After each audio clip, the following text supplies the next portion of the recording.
اگر آپ کسی شخص کو بیوقوف بنانے میں کامیاب ہو جاتے ہیں تو اس کا ہرگز مطلب یہ نہیں ہے کہ وہ بیوقوف ہے، بلکہ اس کا یہ مطلب ہے کہ اس نے آپ پر بہت زیادہ بھروسہ کیا تھا، حالانکہ آپ اس کے مستحق نہیں تھے۔ زندگی میں وہی لوگ آگے بڑھتے ہیں جو لوگ جھاڑو لگاتے ہیں، ورنہ تو پوچھا لگانے والے کو میں نے ہمیشہ پیچھے ہی ہٹتے دیکھا ہے۔ گھر میں چھوٹی چھوٹی باتیں تو ہوتی رہتی ہیں، اور پرسکون زندگی گزارنے کے لیے ان باتوں کو نظر انداز کرنا اور ایک دوسرے کو برداشت کرنا ہی اصل رشتے نبھانا ہے۔ وہی لوگ انمول ہیں جو خیر کی خبر دیتے ہیں، پریشانی میں دلاسا اور حوصلہ دیتے ہیں، تنہائی میں اصلاح کرتے ہیں۔ ایسے لوگ قیمت سے نہیں، قسمت سے ملتے ہیں۔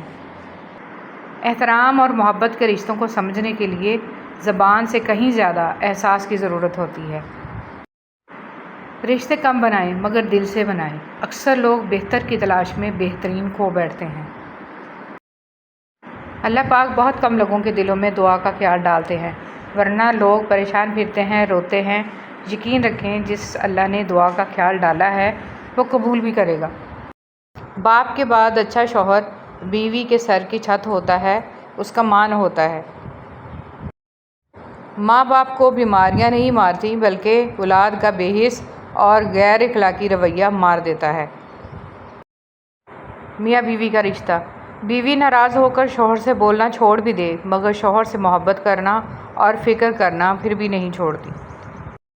عورت بڑے گھر، پیسے اور لگژری سے زیادہ اپنے شوہر کے وقت، توجہ اور محبت کی طالب ہوتی ہے۔ عورت کے چہرے کے سارے رنگ شوہر کی وجہ سے ہوتے ہیں۔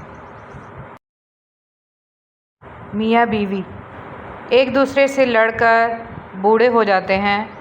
بڑھاپے میں تب ایک دوسرے کی قدر کا احساس ہوتا ہے جب ایک دوسرے کا دکھ سمجھنے والا کوئی نہ ہو۔ پھر جوانی پہ پچھتاوا ہوتا ہے کہ کتنے حسین پل ہم نے نفرتوں کی نظر کر دیے۔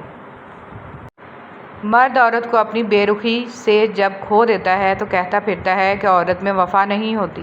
کیا سچ میں اسے اپنا وہ رویہ، اپنا دھتکارتا ہوا لہجہ یاد نہیں رہتا، یا پھر اس کی انا اسے اپنی غلطی ماننے نہیں دیتی؟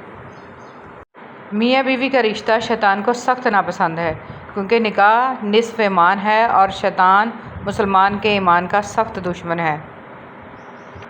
شوہر اگر گھر سے دور ہو تو لوگوں سے بھرا ہوا گھر بھی عورت کو ویران اور خالی لگتا ہے۔ زندگی میں ایک ایسا وقت بھی آتا ہے جب انسان ہر شے کی حقیقت سے واقف ہو جاتا ہے۔ تب کچھ لوگ دل میں جگہ بنا لیتے ہیں اور کچھ ہمیشہ کے لیے دل سے اتر جاتے ہیں۔ سوچنے کی بات، ہم دنیا میں اس لیے پیٹے جا رہے ہیں کہ ہم مسلمان ہیں، اور آخرت میں اس لیے پیٹے جائیں گے کہ ہم دنیا میں مسلمان تھے ہی نہیں۔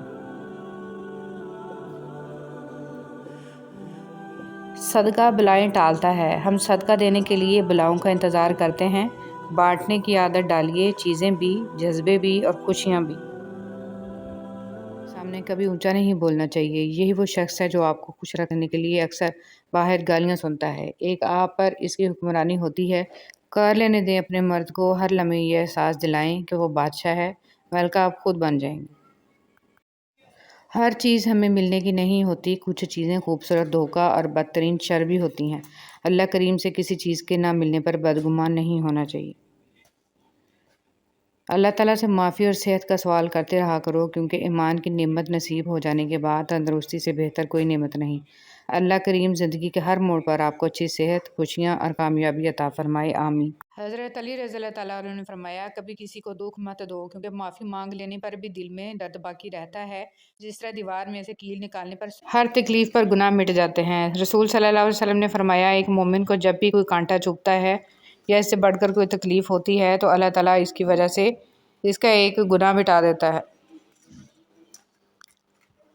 باوجود احترام سے پیش آنا کمزوری نہیں، بلکہ بہترین تربیت، اعلیٰ ظرفی، اچھے اخلاق کی دلیل ہے۔ کن فیکون، اپنے دل کو یہ جان کر تسلی دیں کہ اللہ آپ کی ہر دعا سنتا ہے۔ اس کا کن آپ کی زندگی بدل دے گا۔ وہ آپ کے دل کو پہنچنے والے گہرے اور تیز ترین درد سے واقف ہے۔ پریشان نہ ہوں، وہ آپ کو بہترین دے گا۔ محبتوں کے پھول تقسیم کرنے والوں کا دامن کبھی بھی خوشیوں سے خالی نہیں رہتا۔ لوگ جتنا بھی تنگ کریں، آپ اللہ کی رضا کے لیے ہمیشہ پیار کی برسات کرتے رہیں، اور لوگوں سے نیکی ایسے بے لوث ہو کر کریں جیسے بارش جگہ نہیں دیکھتی بلکہ ہر جگہ کو سیراب کر دیتی ہے۔ یہ امید نہ رکھیں کہ آپ نے جس جگہ بھلائی کی ہے وہیں سے آپ کو نیکی کا بدلہ بھی ملے گا۔ کبھی کبھی بلکہ زیادہ تر آپ جس جگہ پر نیکی کرتے ہیں اس کا بدلہ کسی دوسری جگہ سے مل جاتا ہے جہاں سے آپ کو امید ہی نہیں ہوتی۔ اللہ جب ناراض ہوتا ہے تو وہ کسی کو زندہ نہیں گاڑ دیتا، کسی کا رزق نہیں روکتا، نہ ہی آسمان سے پتھر برساتا ہے۔ وہ بس سجدے کی توفیق چھین لیتا ہے، دلوں پر مہر لگا دیتا ہے، دنیا کے مشاغل میں مصروف کر دیتا ہے۔ صرف ایک صفحہ ہوتی ہے مگر رشتہ پوری کتاب ہوتا ہے۔ کبھی بھی ایک صفحہ کے لیے پوری کتاب خراب نہ کریں۔ بانو قدسیہ۔ جذبات کا احترام ہی نہ ہو تو رشتے بے معنی ہوتے ہیں۔ آپ کسی کے احساسات کو اپنی ہنسی میں اڑا دیں تو قدر کم ہو ہی جاتی ہے۔ ہر رشتہ کہیں نہ کہیں مان توڑ دیتا ہے اور ہر تعلق کبھی نہ کبھی بھرم کھو دیتا ہے۔ یہ صرف اللہ کریم کی ذات ہے کہ جس کا آسرا ہمیشہ قائم رہتا ہے۔ زندگی میں اتنی تو اچھائی سے رہو کہ جب کوئی آپ کو کہے کہ تمہیں تمہارے اعمال کا بدلہ ملے تو وہ تمہیں دعا لگے، بد دعا نہ لگے۔ جس نے تمہاری ایک بات بھی سنے بغیر تمہیں غلط مانا وہ تمہارے لاکھ دلائل پر بھی تمہیں صحیح نہیں مانے گا۔ لوگوں کو خوش کرنا ناممکن ہے، غلطی بار بار نہیں۔ نبی کریم صلی اللہ علیہ وسلم نے فرمایا مومن کو ایک سوراخ سے 2 بار ڈنگ نہیں لگ سکتا۔ اگر آپ یہ سیکھ جائیں کہ کیا نظر انداز کرنا ہے تو زندگی خوبصورت بن جائے گی۔ ہر وہ شخص بے وفا ہے جو نماز نہیں پڑھتا، جو خدا کا نہیں، وہ تمہارا کیسے ہو سکتا ہے؟ عورت کبھی ادھار نہیں رکھتی، محبت، عزت، خوشی، نفرت، وفا سب دگنا کر کے لوٹاتی ہے۔ میرے پاس تیرے دروازے پر دستک دینے کے سوا کوئی سہارا نہیں میرے رب، بس اگر تو مجھے رد کر دے تو پھر میں کون سا در کھٹکھٹاؤں۔ کسی مضبوط پہاڑ کا اتنا بوجھ نہیں ہوتا جتنا بے قصور پر تہمت لگانے کا ہوتا ہے۔ روئے زمین پر جو کچھ بھی ہے ہم نے اسے زمین کی زینت بنایا ہے تاکہ ہم تمہیں آزمائیں کہ تم میں سے بہتر عمل کون کرتا ہے، اور ہم اسے ایک دن چٹیل میدان بنا دینے والے ہیں۔ اے انسان، تجھے تیرے رب کریم کے بارے میں کس چیز نے دھوکے میں ڈال رکھا ہے؟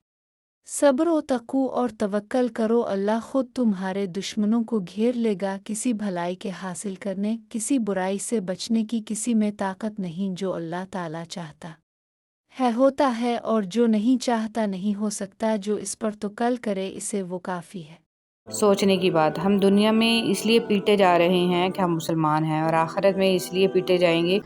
حدیث پاک، رسول صلی اللہ علیہ وسلم کا فرمان ہے وہ شخص جو تنہائی میں اللہ کا ذکر کرتے ہوئے اللہ کے خوف سے رو پڑتا ہے، اللہ تعالیٰ اسے قیامت کے دن اپنے عرش کا سایہ عطا کرے۔ یا رحیم یا کریم، ہمیں ان لوگوں میں شامل فرما جنہیں تو ہدایت فرماتا ہے، اور وہ جو صراط مستقیم پر چلتے ہیں اور جن کی توبہ تو قبول کرتا ہے، جو تیرا خوب شکر ادا کرتے ہیں اور جن پر تو اپنا خاص کرم فرماتا ہے۔ آمین۔